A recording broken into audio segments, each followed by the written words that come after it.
তথ্য বলছে 2011-র পর থেকে উত্তরবঙ্গে কোচবিহার, জলপাইগুড়ি, আলিপুরদুয়ার, উত্তর দিনাজপুর আর দক্ষিণে হুগলি, পূর্ব মেদিনীপুর, হাওড়া, দক্ষিণ চব্বিশ পরগনায় ম্যাক্সিমাম লেফট ভোট শিফট করেছে বিজেপির দিকে বা তৃণমূলের দিকে। তাহলে আপনি কারণ তৃণমূলের দিকে খুব ভোট শিফট করেছে তা না, এর কারণ আছে। আপনি খুব সঠিক সঠিক প্রশ্ন করেছেন। এই প্রশ্নটা তো আমাদেরও।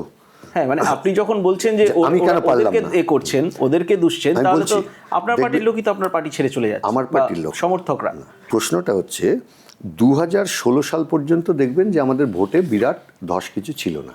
যা হয়েছে ওই যেদিন থেকে সিপিএমকে ব্ল্যাক আউট করবার প্ল্যানিংটা হলো, এবং এই প্ল্যানিংটা তো শুধু একা মিডিয়া না, এই প্ল্যানিংটার সঙ্গে বৃহৎ পুঁজি আছে, এর পিছনে আদানি আছে, আম্বানি আছে, আরও বহু লোক আছে।